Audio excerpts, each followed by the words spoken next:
Hello everyone, सभी लोगों को नमस्कार।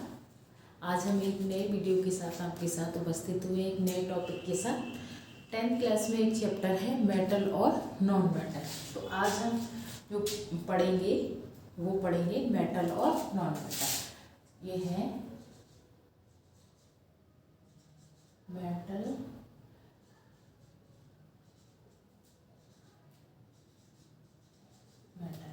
Metal and non metal. सबसे पहला क्वेश्चन आता है कि मेटल और नॉन मेटल होते क्या हैं।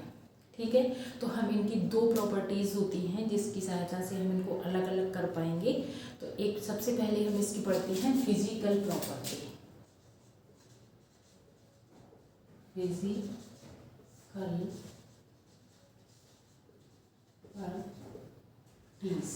फिजिकल प्रॉपर्टी जैसे आपको नाम से लग रहा है, फिजिकल का मतलब होता है कि भौतिक, जिसको हम ऊपर फिजिकली देख के पता कर लें, वो उसकी होती है फिजिकली प्रॉपर्टीज। ठीक है, तो इसमें सबसे पहली चीज़ क्या आती है, किसी चीज़ को हम देखते हैं तो पहले उसकी स्टेट देखते हैं, उसका कलर देखते हैं। ठीक है, ये सब सारी चीज़ें फिजिकली में ही आती हैं। तो इसमें सबसे पहला पॉइंट हम ले लेते हैं, वो है हमारा हार्डनेस, या पहला चमक को ले लेते हैं। तो ये हो गई एक मटेलिक लेस्टर, इसको कहते हैं धात्विक चमक। धात्विक चमक मतलब मेटेलिक लेस्टर का मतलब होता है कि अगर हम लोहे को देखेंगे तो उसकी अपनी अलग चमक होती है, कॉपर को देखेंगे उसकी अपनी अलग चमक होती है, सोने को देखेंगे उसकी अपनी अलग चमक होती है। लेकिन जितनी भी मेटल्स होंगी सब में चमक, किसी न किसी प्रकार की चमक होगी। पहला पॉइंट तो इनमें क्या होती है, इसको बोलते हैं मेटेलिक लेस्टर, उनकी अपनी चमक, धात्विक चमक। सेकेंड पॉइंट इसमें आता है, दूसरा पॉइंट है हार्डनेस। हार्डनेस क्या होती है, हमने देखा है लोहा है, एल्यूमिनियम है, कॉपर है, सभी कैसी धातुएं होती हैं, सभी जो मेटल्स होते हैं सभी हार्ड होते हैं। लेकिन अब हम ऐसा भी नहीं कह सकते कि सभी मेटल्स हार्ड होते हैं।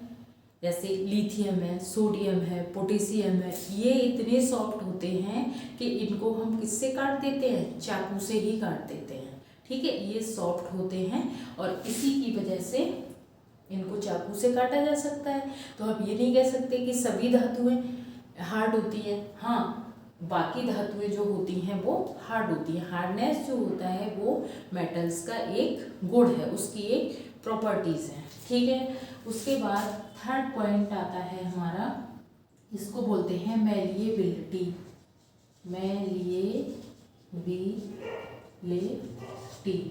जिसको कहा जाता है मैलिएबिलिटी, आघात वर्ध्यता।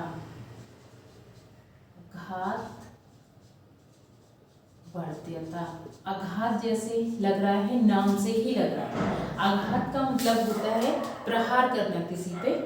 तो ये क्या करते हैं, वर्ध्यता का मतलब सहन शक्ति। अगर हम किसी धातु को पीटते हैं, हथौड़े से पीटते हैं, तो ये क्या करते हैं, ये टूटते नहीं हैं, ये क्या करते जाते हैं, फैलते जाते हैं। और जब फैलते जाते हैं इनका प्रसार होता है, तो इसकी वजह से इनकी पतली पतली सीटें बन जाती हैं, पतली पतली चादरें इनकी बनाई जाती हैं, एल्यूमिनियम की चादरें आती हैं, एल्यूमिनियम फॉइल्स आती हैं। तो वो इनकी आघात वर्ध्यता की वजह से ही इसका ये गुण होता है। और दूसरी चीज़ ये होती है कि अगर कोई भी मेटल होता है उसको जब हम पीटते हैं तो मेटल की अपनी एक अलग आवाज़ होती है, ध्वनि होती है, जिसको कहते हैं sonorous property. Sonorous properties. Metals जितने भी होते हैं सबको पीटने के बाद एक आवाज़ आती है और उसको कहा जाता है सोनोरस, ध्वनिक होती है। स्कूलों में जो घंटियाँ बनाई जाती हैं वो उनके इसी गुण के कारण होती है कि जब उसको पीटते हैं तो उसकी एक अपनी अलग आवाज़ होती है और जिसकी वजह से पता चल जाता है।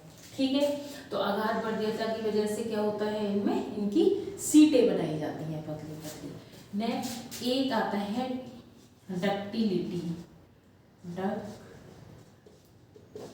डक्टिलिटी का मतलब होता है तन्यता, और ये इसकी खींचने के गुण के कारण होता है। ये होता है खींचने का गुण।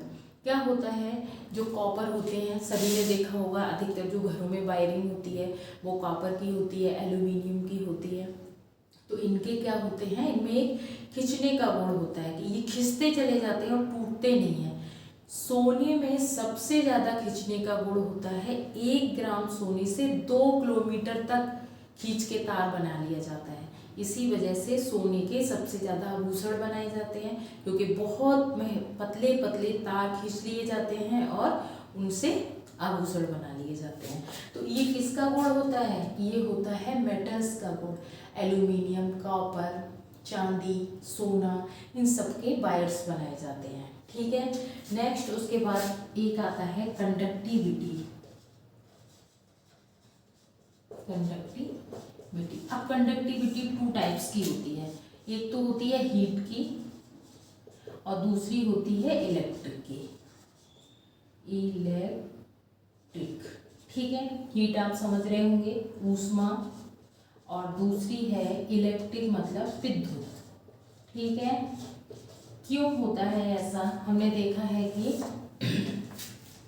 जब क्या किया जाता है, एक रॉड है, ये क्या है, आयरन की, लोहे की एक रॉड है। जब यहाँ से इसको हम गर्म करते हैं, ठीक है, जब इसको एक सिरा गर्म करते हैं तो धीरे धीरे धीरे धीरे ये पूरा सिरा यहाँ से यहाँ तक गर्म हो जाता है। वो चीज़ अलग होती है कि यहाँ पे ज़्यादा गर्म होगा, उससे कम यहाँ होगा, उससे कम यहाँ होगा, इससे कम यहाँ होगा, यहाँ तक, लेकिन एक पूरी रॉड गर्म हो जाती है। उसका रीज़न क्या होता है कि अगर हम किसी भी धातु की बात करें, ठीक है, किसी भी धातु की बात करें तो एक एग्जाम्पल हम ले लेते हैं, सोडियम का ले लेते हैं। चलो, तो सोडियम क्या है, सोडियम का एटॉमिक नंबर होता है 11 होता है। तो इसको अगर लिखेंगे तो 281, जो ये 1 इलेक्ट्रॉन होता है।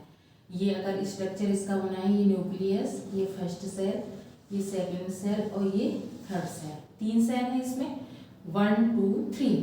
तो पहले में 2 इलेक्ट्रॉन, दूसरे में कितने आ जाएंगे, उसके बाद 1 2 सॉरी इसको ख़त्म कर दो, यहाँ पे कर दो, 2 इलेक्ट्रॉन, 1 2 3 4 5 6 7 8, और जो लास्ट का बचा उसमें बचा 1 इलेक्ट्रॉन।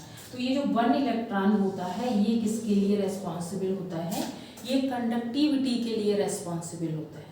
इसमें मोबाइल 1 इलेक्ट्रॉन्स होता है जो क्या करता है, उसको हीट को इस सिरे से एक सिरे से इस सिरे तक पहुंचा देता है। एक ने दूसरे को दी, एक ने दूसरे को दी, इस तरह से एक सिरे से दूसरे सिरे तक हीट ट्रांसफर होती जाती है। तो ये क्या करते हैं, बहुत अच्छे कंडक्टर होते हैं, किसके, हीट के। दूसरी बात करते हैं हम किसकी, दूसरी बात हम करते हैं ऊष्मा की। ऊष्मा की क्या तुम देखते हो, कॉपर है, एल्यूमिनियम है, ये सब क्या करते हैं, इन सब की वायरिंग की जाती है, घरों में वायरिंग की जाती है। तो ये क्या करते हैं, वो उसी इलेक्ट्रॉन्स की वजह से ये इलेक्ट्रॉनों को भी, इलेक्ट्रॉन्स की वजह से भी ये इलेक्ट्रिक भी कंडक्ट करते हैं, एक सिरे से दूसरे सिरे तक इलेक्ट्रिक कंडक्ट करते हैं। ठीक है। और इसी वजह से क्या होता है, ये हार्ड होते हैं। तो इनके जो गलनांक होते हैं, गलनांक अभी एक पहली वीडियो जो हमने बताई थी उसमें बताया था, गलनांक वो ताप होता है जिसपे कोई सॉलिड मेल्ट हो जाता है, पिघल जाता है। तो ये क्या करते हैं, इनके गलनांक बहुत हाई क्वालिटी के होते हैं।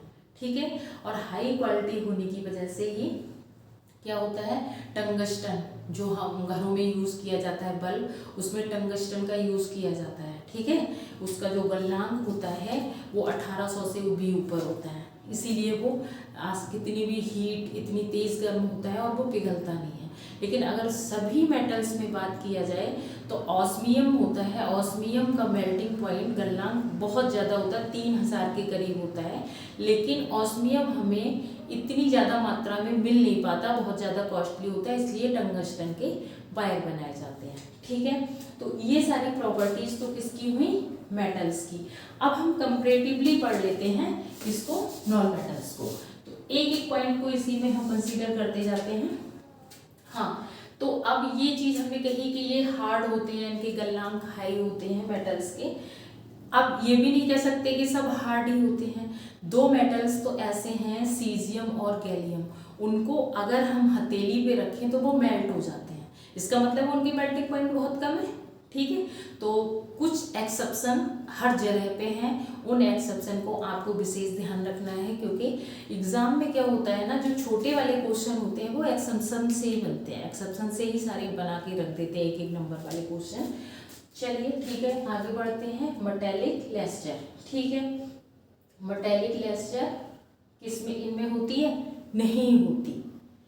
जो नॉन मेटल्स होते हैं, नॉन मेटल्स की कोई भी मेटालिक लेस्टर नहीं होती, ठीक है। लेकिन आयोडीन एक ऐसा नॉन मेटल्स है, सॉलिड भी है। ज़्यादातर जितने भी नॉन मेटल्स होते हैं वो गैसियस स्टेट में होते हैं या फिर लिक्विड स्टेट में होते हैं, दो ही स्टेट उनकी ज़्यादा होती हैं। लेकिन आयोडीन एक ऐसा नॉन मेटल्स है जो सॉलिड भी होता है और इसकी अपनी एक चमक भी होती है, लस्टर भी होती है, ठीक है। उसके बाद हार्डनेस को लेके ये हार्ड नहीं होते हैं, बहुत सॉफ्ट ही होते हैं। जब सॉलिड नहीं होंगे तो हार्ड कहाँ से होंगे, हार्डनेस इसमें नहीं होती है। और ब्रटाइल होते हैं, आसानी से टूट भी जाते हैं। वेरिएबिलिटी आघात नहीं, ये कैसे होते हैं, भंगुर होते हैं, ब्रटाइल होते हैं, इनको तोड़ोगे ऐसे अगर पीटोगे तो ये आसानी से टूट जाएंगे। डक्टिलिटी, बिल्कुल इनमें खींचने का गुण नहीं होता है, इसीलिए इनमें डक्टिलिटी का भी गुण नहीं पाया जाता है। तीसरा है कंडक्टिविटी, तो हीट और ऊष्मा के ये बैड कंडक्टर होते हैं, नहीं कंडक्ट करते हैं। अब इसमें कुछ चीज़ें ऐसी हैं जिसको हमें याद करना है, जो एक्सेप्शन के तौर पे हैं। वो एक तो ये हो गई कि सभी जो मेटल्स होती हैं वो सॉलिड स्टेट में पाई जाती हैं, लेकिन मरकरी एक ऐसी मेटल्स है जो रूम टेम्परेचर पे भी लिक्विड स्टेट में पाई जाती है। मरकरी रूम टेम्परेचर पे भी लिक्विड स्टेट में पाई जाती है, ठीक है। बाकी इसमें नॉन मेटल्स में आयोडीन सॉलिड स्टेट में पाई जाती है और उसमें चमक होती है, ठीक है। बाकी जितने भी मेटल्स हैं वो हार्ड होते हैं, लेकिन लिथियम, सोडियम और पोटेशियम सॉफ्ट होते हैं, जिनको चाकू से काट लेते हैं, ठीक है। उसके बाद सारे जो मेटल्स होते हैं उनके मेल्टिंग पॉइंट बहुत हाई होते हैं, लेकिन सीजियम और गैलियम ऐसी मेटल्स हैं जिन्हें हम हथेली पे रखने पे भी, पाल पे रखने पे ही वो पिघल जाती हैं, ठीक है। अब जितनी भी नॉन मेटल्स होती हैं वो कैसी होती हैं, हार्ड नहीं होती, लेकिन कार्बन का एक एलोट्रॉपिक फॉर्म है ग्रेफाइट, एक है डायमंड और एक नया है फुलरीन। तो ग्रेफाइट जो होता है वो इलेक्ट्रिसिटी भी कंडक्ट करता है, और जो दूसरी फॉर्म है डायमंड वो इतना हार्ड होता है, बहुत हार्ड होता है, इसकी वजह से उसके मेल्टिंग पॉइंट भी बहुत हाई होता है। तो जो एक्सेप्शनल चीज़ें हैं उनको हम याद रखेंगे, क्योंकि ये भी इम्पॉर्टेंट होती हैं। और इसकी जो केमिकल प्रॉपर्टीज़ है उसको हम एक वीडियो में